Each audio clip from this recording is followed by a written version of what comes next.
Ну, теперь вернемся к фильму. Вот, наверное, в году так, в 1988 по телевизору я увидел этот фильм. Прошло 33,5 года, с ума можно сойти. А он совсем не кажется нафталиновым. Видела его раз 10 точно. Да, наверное, больше. В общем-то, его очень часто показывают по телевидению. А сегодня пересмотрела. Все так же интересно, смешно и смело.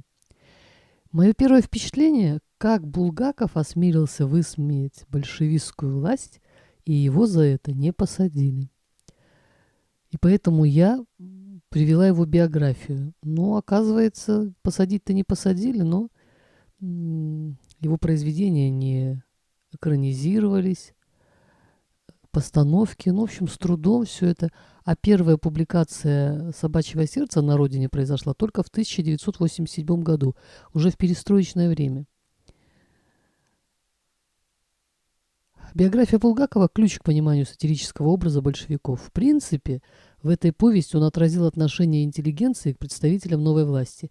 Я их отлично понимаю. Вчерашние кухарки и крестьяне, у которых один главный лозунг «взять и поделить», не будут вызывать симпатию представителей интеллигенции, которые нажили все непосильным трудом, без иронии. Фильм черно-белый, и мне кажется, его ни в коем случае нельзя раскрашивать. Первые кадры – голодная собака, голод, холод, разруха, поземка, завывание вьюги, революция, гражданская война. Время черно-белое, совсем не веселое. Красногвардейцы поют песню «Белая армия на голову разбита, а Красную армию никто не разобьет». Выдержки из монолога собаки. «Есть хочется». Дворники из всех пролетариев – самая гнусная мразь. Завтра я получу воспаление легких и сдохну с голоду. Профессора Преображенского пришли уплотнять товарищи из домкома, так как он занимал 7 комнат, чрезмерно большую площадь. Но люди во власти болеют, какой бы она ни была, и один звонок все решил. А когда заведующая культотделом предлагает купить журналы в пользу детей Германии по полтиннику штука, и профессор отказывается, происходит содержательный диалог. «Вы не сочувствуете детям Германии?» «Сочувствую». «Полтинник жалко?» «Нет, просто не хочу. Если бы вы не были международным светилом, вас следовало бы арестовать». «За что?» «А вы не любите пролетариат?» «Да, я не люблю пролетариат». Даже в наши дни звучит очень смело. За обедом Преображенский беседует с Барменталем и все ругает пролетариев. Почему они не снимают калоши и пачкают мрамор? Забили досками второй подъезд и ходят через черный. Убрали ковры с мраморных лестниц. Убрали цветы с площадок. Почему электричество отключают 2 раза в день? Разруха у них в головах. Если бы они вместо песнопений чистили бы сараи, разруха исчезла бы сама собой. И к великому ужасу Преображенского прооперированный Шарик с замененным гипофизом превратился в пролетария Шарикова Полиграф Полиграфовича, которого, конечно, возмущает неравенство. У одного 7 комнат и штанов 40 пар, а другой по помойкам рыскает, питание добывает.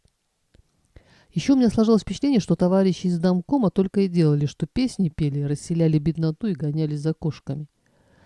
Профессора удручил результат эксперимента, когда в лице Шарикова они получили Клима Чугункина, гипофиз которого пересадили. 2 судимости, алкоголизм, все поделить, хам и свинья. А когда он их совершенно достал пролетарскими выходками, они прооперировали его, только мне непонятно, собачьего донора-то не было. Но это, наверное, не так важно в контексте данного фильма. В 2025 году исполняется ровно 100 лет со дня написания этой повести. Но сдается мне, что она по-прежнему актуальна. Хотя Советской империи больше нет, но по-прежнему у кого-то 7 комнат и 40 пар штанов, а у кого-то 1 комната, она же гостиная, столовая и спальня. Жаль, что Булгаков не дожил до 80. Может быть, он увидел бы, что дети и внуки Шарикова вполне могли бы стать врачами, учеными, инженерами. А пролетарий уже не то быдло, которое видел в нем Преображенский. Конечно, смешно и смело, и даже, наверное, порой справедливо, но как-то обидно за пролетариат. И многие из нас, наверное, благодарны стране Советов, что она дала возможность поменять классовую принадлежность в плане получения высшего образования и легкого налета интеллигентности. Но в марксистском понимании большинство из нас является пролетариатом, так как мы не являемся собственниками средств производства и не имеем права собственности на производимую продукцию. Хотя это определение, возможно, уже устарело. Но время от времени у определенных слоев населения возникает шальная мысль взять и поделить. Я потомственный пролетарий, но лозунг «взять и поделить», на мой пролетарский взгляд, не есть суть справедливости. Начиная со школы, один с рвением тянется к знаниям, другой во дворе болтается, потом институт, потом каждодневная работа, экономишь, что-то приобретаешь.